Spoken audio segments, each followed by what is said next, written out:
எரேமியா 22வது அதிகாரம் 10வது வசனம்.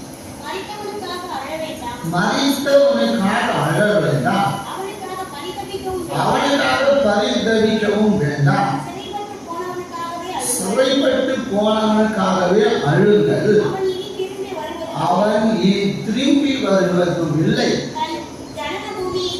ஜன பூமியை காண்பதும் இல்லை. அவன் திரும்பி வருவதும் இல்லை, தன் ஜன பூமியை காண்பது. யாரு? யாரு? மரித்தவர், சிறைப்பட்டு போனவன். சிறைப்பட்டு போனவன் திரும்பி வருவானா என்பது என்ன இல்ல, நிச்சயம் இல்லை. எங்க ஒரு இடத்துல சிறைப்பட்டு போயிட்டா ஒரு வேளை அவன் அனுப்பலாம், ஒரு வேளை அவன் அனுப்பாம இருக்கலாம். இரண்டாவது, மரித்தவன் இனி திரும்பி என்ன செய்யப்பட்டான்? ஜனமும் பூமி என்ன செய்ய முடியாது, பார்ப்பதல்ல. சிறைப்பட்டு போனவனா இருந்தாலும் மரித்தவனா இருந்தாலும் ஒரு வேளை, அல்லேலூயா, சிறைப்பட்டு போனவனுக்கு திரும்பப்படியான வாய்ப்பு இருந்த போதிலும் மரித்தவனுக்கு திரும்பி வருவதற்கு வாய்ப்பு அல்ல. அப்போ சிறைப்பட்டு போனவனுக்காகவே அழுவுங்கள் என்று சொல்லப்படுது. அப்ப நம்ம யாருக்காக?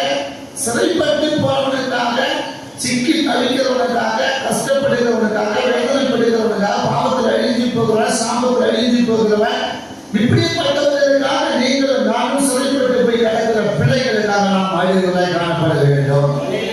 தாவீது தன் பலன் இருக்கும் மட்டும் என்ன செஞ்சான்? அவன் மிகுதியாய் அழுதான் என்று நாம் பார்க்கிறோம். 1 சாமுவேல் 30வது அதிகாரம் 2லிருந்து 4வது வசனம் வரையில வாசிக்கின்ற பொழுது, அதில் இருந்த ஸ்திரீகளாகிய சிறியவர்களையும் பெரியோர்களையும் சிறைப்பிடித்து ஒருவரையும் கொண்டு போடாமல் அவர்களை பிடித்துக் கொண்டு தங்கள் வழியே போய்விட்டார்கள்.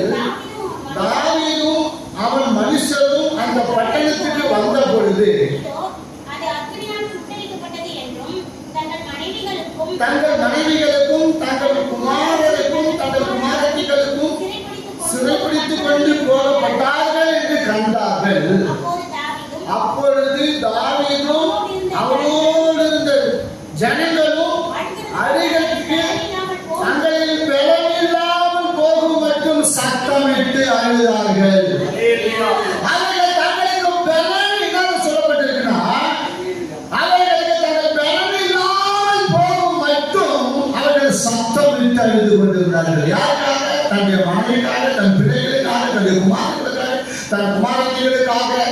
தாவீதும் அவனோடு இருந்த மனிதர்களும் அவர்கள் சத்தமிட்டு அழ ஆரம்பித்தார்கள். அவர்கள் பலமில்லாத போது மட்டும் அழுதார்கள். அங்கே அவர்கள் கடந்து வருகின்ற பொழுது, அவர் சிலாவை கடந்து வருகின்ற பொழுது, அங்கே அவர்கள் இருந்த இடம் இல்லாமல் போய்விட்டது. அங்கினாலே சுட்டரிக்கப்பட்டது. அதெல்லாம் தரைமட்டமாக்கப்பட்டது. அவர்கள் ஒன்றும் இல்லை. ஆனால் அவர்கள் ஒன்று செய்தார்கள். அங்கு இருந்த ஒருவரையும் என்ன செய்யவில்லை, சாவடிக்கவில்லை. அவர்கள் எல்லோரும் உயிரோடு அவர்கள் சிறைப்பிடித்து போனார்கள். அவர்கள் எல்லாரும் அழுதார்கள். பலன் இல்லாத மட்டும் அழுதார்கள் என்று நாம் பார்க்கிறோம். இன்னைக்கு நம்முடைய வாழ்க்கையில கூட நாம் சில நேரங்களில் எதுக்காக அழுகுறோம்னு தெரியாம அழுகுறோம். ஏதோ சின்ன சின்ன காரியத்துக்காக அழுகுறோம், சின்ன சின்ன காரியத்துக்காக சண்டை போட்டு அழுகுறோம், சின்ன சின்ன காரியத்துக்காக பிரச்சனை பண்ணி அழுகுறோம். ஏன் அழுகுறோன்னே தெரியாத அழுகுறோம். ஆனா இவர்கள் மிகுந்த சத்தமிட்டு தங்கள் பலன் இல்லாத போது மட்டும் அழுதார்கள். எதற்காக? தன் பிள்ளைகள் இல்லை, தன் குமாரர்கள் இல்லை, தன் குமாரத்திகள் இல்லை, தன் மனைவிமார்கள் இல்லை, இருந்த இடம் தீக்கிரையாக்கப்பட்டு அக்கினியிலே சுட்டரிக்கப்பட்டதற்காக அழுதார்கள்.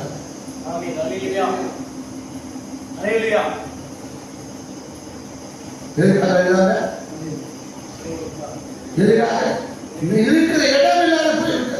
அவங்க தங்கின இடம் இல்லை, தங்கின அக்கினியிலே சுட்டரிக்கப்பட்டது. தன் மனைவியும் இல்லை, பிள்ளைகள் இல்லாத பொழுது அது உள்ளங்கள் எப்படி இருக்கும்? தனிமையான ஒரு மனிதனுக்கு சூழ்நிலை எப்படி தெரியுமா இருக்கும்? அது மிகுந்த கொடூரமாக இருக்கும், மிகுந்த பிரியமான துக்கமாக இருக்கும், மிகுந்த சஞ்சலமாக இருக்கும், மிகுந்த வேதனை நிறைந்த வாழ்க்கை. ஆனால் அழுதார்கள். அல்லேலூயா, அல்லேலூயா. நம்முடைய வாழ்க்கையில பிரியமானது, நாம் ஒன்று செய்ய வேண்டும். இன்றைக்கு ஒன்றுமில்லையே, சபை இப்படி இருக்கிறது, ஊழியர்கள் இப்படி இருக்கிறது என்று நாம் அதை நினைப்பது கிடையாது. நம்ம காரியத்துக்கு மாத்திரம் தான் நாம பார்க்கிறோம். ஆனால் அவர்கள் இல்லாத பொழுது மிகுந்த அவர்கள் சத்தம் விட்டு வெள்ளம் இல்லாத பொழுது மட்டும் அழுதார்கள். ஆனால் சில நேரம் கழித்த பிறகு அவன் அந்த அழுகை விட்டு அவன் உபரிப்பதை விட்டு அவன் துப்பிக்கிறதை விட்டு அவன் கர்த்தருடைய சமூகத்தை நாடினான். அவன் கர்த்தருடைய சமூகத்தை நாடினான். தாவீது கர்த்தரை நோக்கி, நான் அந்த தண்டை பின்தொடர்ந்து போக வேண்டுமா, அதை பிடிப்பேனா என்று கேட்டான். அதற்கு அவர், அதை பின்தொடர்ந்தால் அதை நீ பிடித்து சகலத்தையும் திருப்பிக் கொள்ளலாம் என்றார். நீ போயிட்டு கர்த்தராக உத்தரவு கொடுத்தான். அதுபோல அவன் நிறுத்தினான், ஒப்படைப்பதை நிறுத்தினான், அவன் துப்பிப்பதை நிறுத்தினான். நிறுத்தி கர்த்தருடைய சமூகத்தை நாடினான். உனக்கு பிரச்சனை வருதா? உனக்கு பிரச்சனை வந்துட்டா நீ ஏன் அதை கொண்டே பேசி சேர்ந்து புலம்பிக்கிட்டே இருக்கிற? நீ கர்த்தருடைய சமூகத்துக்கு வந்த கர்த்தருடைய உத்தரவு கொடுப்பா, கர்த்தருடைய பதில் கொடுப்பா, கர்த்தருடைய வேலை கொடுப்பா. நீ திருப்பி கொள்ள முடியும். சிறைப்பட்டு போய் கிடக்கிற அத்தனை காரியத்துக்காக அழிந்து பாருங்க. எவ்வளவு பேர் சிறைப்பட்டு கிடக்கிறார்கள் இன்றைக்கு. தன் குடும்பத்துக்கு மாத்திரம் தான் நான் பார்க்கிறதை தவிர சிறைப்பட்டு கிடக்கிற எத்தனையோ ஜனங்கள் அழிந்து போகிற, கெட்டு போகிற, பாவத்துல, அக்கிரமத்துல, விபச்சாரத்துல, வேசித்தனத்துல எத்தனை ஜனங்கள் அழிந்து கொண்டிருக்கிறார். சிறைப்பட்டு கிடக்கிறாங்க சாத்தான் இடத்துல. சாத்தானில் எவ்வளவு பேர் சிறைப்பட்டு கிடக்கிறார். அதுக்காக நாம் அழிவுகிறார். தாவீது கர்த்தருடைய சமூகத்தை நாடினான். பிரச்சனை வருதா, உனக்கு போராட்டம் வருதா, உபத்திரம் வருதா, கர்த்தருடைய சமூகத்துக்கு வா. கர்த்தர் உனக்கு ஜெயத்தை கொடுக்க வல்லவராக இருக்கிறார். திருப்பி கொள்ள வல்லவராக இருக்கிறார். நீங்க திருப்பி கொள்ள கர்த்தர் கிருபை செய்ய வல்லவராக இருக்கிறார். சில காரியங்களை சொல்லி நான் முடிக்கிறேன். இரவாய் நான் முடிக்கிறேன். முதலாவது, உங்களுக்காகவும் உங்கள் பிள்ளைகளுக்காகவும் அழுவுங்க. உங்களுக்காகவும் உங்கள் பிள்ளைகளுக்காகவும் அழுவுங்க. ஏன்னா இன்றைக்கு அநேக குடும்பங்களிலே பிள்ளைகளை குறித்து அவங்க எங்க இருக்கிறாங்க, ஏன் இருக்கிறாங்க, எப்படி இருக்கிறாங்க அதெல்லாம் யோசிக்கிறது கிடையாது. அதை பற்றி சிந்திப்பது கிடையாது. அவங்க ஏதோ இருக்கிறாங்க, எப்படியோ இருக்கிறாங்க. நான் ஒரு காரியத்தை நான் பார்த்தேன். அதை நான் என்ன செஞ்சேன், பீட்டர்கிட்ட காட்டினேன். பீட்டர், நம்ம பிள்ளைகளை குறித்து எப்படி நம்ம எவ்வளோ பேர் நாம என்ன செய்யறோம், மற்றவங்க பார்த்துட்டு இருக்கிறோம், மற்ற பிள்ளைகளை பற்றி தான் பேசிக்கிறோம். பாருங்க நம்ம பிள்ளைகளை என்ன செய்கிறார்கள் பாருங்க அப்படின்னு பீட்டர்கிட்ட காட்டினேன். அல்லேலூயா. அப்ப நம்ம பிள்ளைகள் என்ன செய்யறாங்கன்னு நமக்கு தெரியாது. அந்த பிள்ளைகளுக்காக அழுது போக முடியல. அதுக்கு பிள்ளைகள் என்ன செய்யறதுக்கு நம்ம என்ன செய்யறோம், அதுக்கு பிள்ளைய குறை செஞ்சுட்டு அடுத்த பிள்ளைய குற்றம் பண்ணிட்டு அடுத்த பிள்ளைய நம்ம பண்ணிட்டு இருக்கோம். நம்ம முதலில் நம்ம என்ன செய்ய மாட்டோம், அது சோழர்களுக்கு பார்க்க மாட்டோம், அது ஒன்றியருக்கு பார்க்க மாட்டோம், அந்த முதலில் நம்ம பார்க்க மாட்டோம். அல்லேலூயா. மற்ற எதற்குடைய மார்பில் இருக்கிற அழுக்கு தான் நாம பார்ப்போம். அவனிடத்தில் அவன் முகத்தில் அந்த அழுகையை தான் பார்ப்போம், அந்த முகத்தில் இருக்கிற அழுகை தான் பார்ப்போம், அவனிடத்தில் துருப்பத்தை பார்ப்போம். நம்மகிட்ட இருக்கிற கண்டை என்ன செய்ய மாட்டோம், நாம பார்க்க மாட்டோம். நம்ம கண்ணில் பெரிய கண்டை இருக்கும், அடுத்த கண்ணில் தூண்டு இருக்கும், அதை பார்ப்போம். அதனால உங்களுக்காகவும் உங்கள் பிள்ளைகளுக்காகவும் அழுவுங்க. லூக்கா சுவிசேஷம் 23வது அதிகாரம் 27, 28வது வசனத்தை வாசிக்கின்ற பொழுது, கூட்டமான ஜனங்களும் அவருக்காக புலம்பி அழுகிற ஸ்திரீகளும் அவருக்கு பின் சென்றார்கள். இயேசு அவர்கள் முகமாய் திரும்பி, எருசலேமின் குமாரத்திகளே, நீங்கள் எனக்காக அழாமல் உங்களுக்காகவும் உங்கள் பிள்ளைகளுக்காகவும் அழுவுங்கள். இயேசு திரளான ஜனக்கூட்டம் வந்து கொண்டிருக்கிறார்கள். அங்கிருந்த ஸ்திரீகளை பார்த்து சொல்லுகிறார்கள், அங்கிருந்த ஸ்திரீகளை பார்த்து சொல்லுகிறார், ஏம்மா என்ன பார்க்குறீங்க, இப்போ ஏம்மா நீங்க என்ன பார்க்குறீங்க, ஏன் இயேசுவை பார்க்குறீங்கப்பா? என்னன்னு சொன்னாரு, பச்சை மரத்துக்கு இந்த இப்படிப்பட்ட பாட்டுனா பச்சை மரத்துக்கு இவ்வளவு பெரிய கல்லு என்று சொன்னார். பட்டை மரமா இருக்கிற உங்களுக்கு என்னமா நடக்கும்? அதனால நீங்க என்னது, என் மேல வீசுற கல்லையும் என் மேல கொண்டு ஒரு அக்கினி திருப்பியும் என் மேல வீசப்படுகிற கொலை திருப்பியும் பார்க்காதீங்க, ஏன்னா உங்க பிள்ளைகளை பாருங்க அப்படின்னு சொன்னார். அதனால என்ன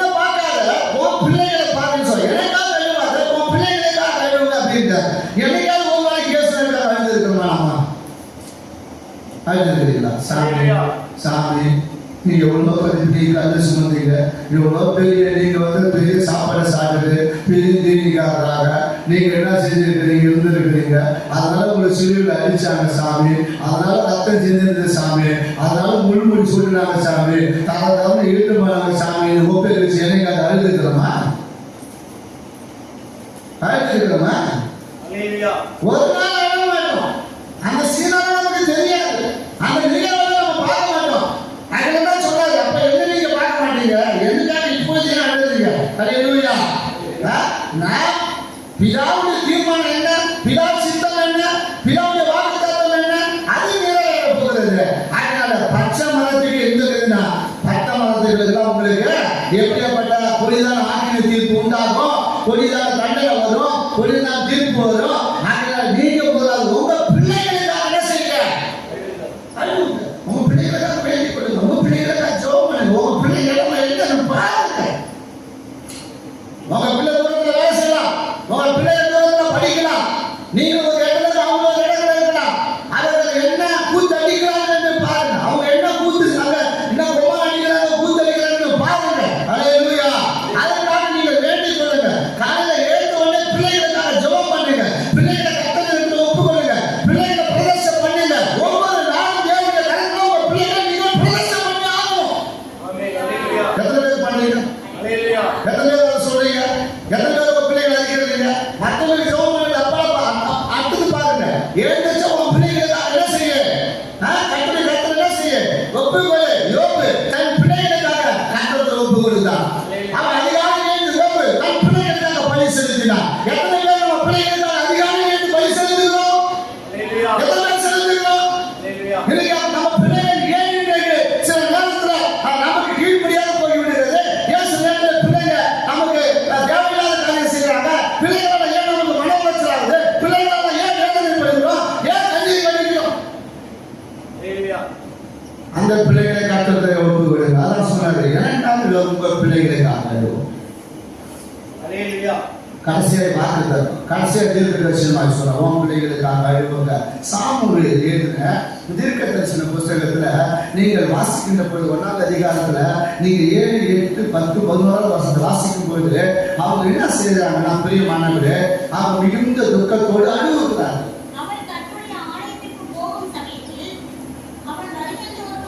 அந்த பிரகாரமே செய்வான். இவள் அவனை மனமடிவாக்குவார். அப்பொழுது அவள் சாப்பிடாமல் அழுது கொண்டிருப்பார். அவள் புருஷனாக இருக்கானா?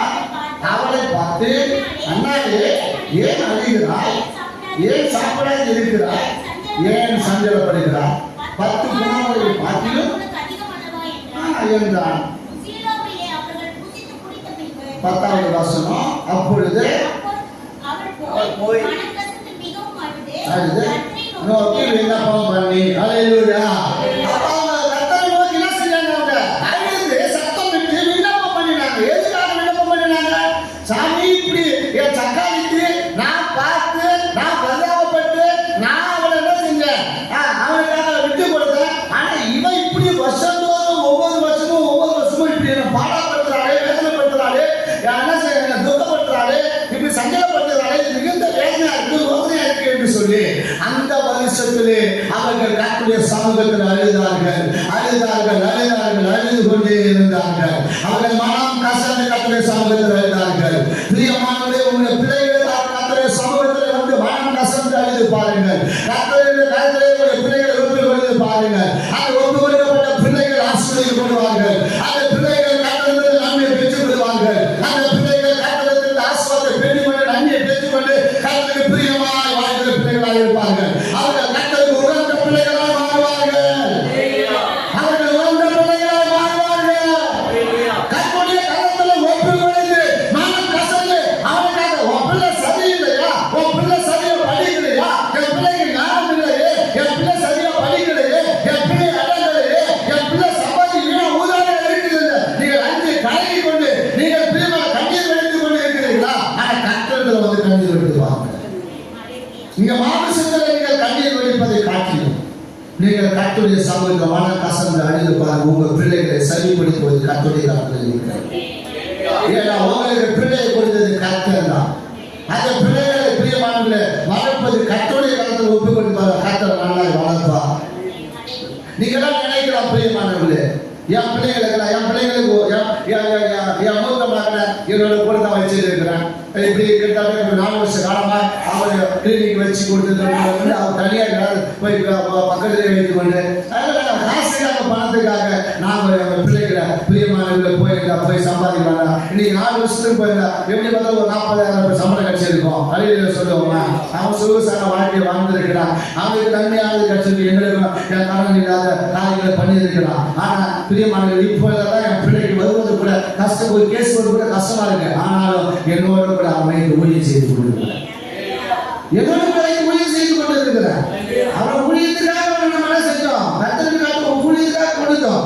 அவனுக்கு வருமானம் வந்து இல்லை, கர்த்தருக்கு ஊழியத்தை செய்ய கூட இருந்தது. அல்லேலூயா. 2 பேரும் நீங்க எனக்கு அதை சொல்லுதான். அல்லேலூயா. அவங்க 2 பேரும் அதை சொல்லி வேலை செஞ்சுட்டு இருக்கிறாங்க. அதனால பிள்ளைகள் சம்பாதித்து கொண்டு பெரிய அளவுக்கு போயிட்டோம் மாறு அப்படின்னா அவங்க என்னோட கூட ஊழியம் செய்யறது எனக்கு பாக்கணும். எனக்கு ஒரு ஆசீர்வாதம். என் பிள்ளைங்க என்னோட கூட இருந்து ஊழியம் செய்யறாங்க. அவங்க என் பிள்ளைங்களுக்கு வருமானம் வந்து அதை பத்தி இல்லை. என் பிள்ளைங்க சம்பாதித்து கொண்டு நான் சாப்பிடுறதுக்கு அவசியம் இல்லை. அல்லேலூயா.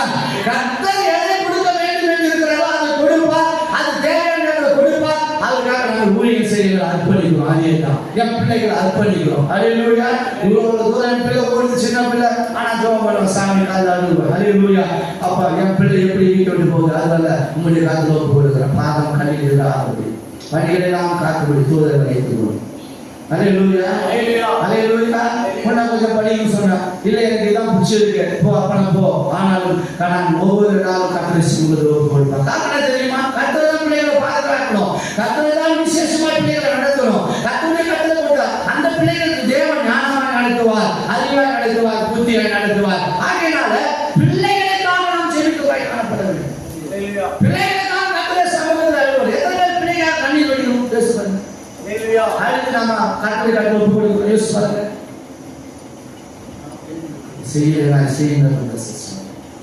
பிள்ளைகள் நாம யாருக்கு கொடுக்குறா? கர்த்தர் தான். பிள்ளைகள் கர்த்தரால் வருகிற கற்பதில் கனிவாக இருக்கிறது. கர்த்தர் கொடுத்த பலன், கர்த்தர் கொடுத்த சுதந்திரம், கர்த்தர் கொடுத்த ஆசீர்வாதம், கர்த்தர் கடந்து ஒப்பு கொடுத்து அழுதுப்பார். கர்த்தர் உங்களை என்ன செய்வாரு? அது விசேஷமாய் கர்த்தர் நடத்துவார். ஆகினாலே நீங்க உங்க பிள்ளைகளுக்காகவும் நீங்கள் என்ன செய்யுங்க? அழுவும். உங்களுக்காகவும் அழுவுங்க, உங்க பிள்ளைகளுக்காகவும் அழுவுங்க. அதான் இயேசு சொல்றார், உங்களுக்காக உங்க பிள்ளைகளுக்காக அழுவுங்க சொன்னார். ஆகையினால உங்களுக்காக உங்க பிள்ளைகளுக்காக நீங்கள் அழுது பாருங்க. கர்த்தர் நிச்சயமாக ஆசீர்வதிப்பார்.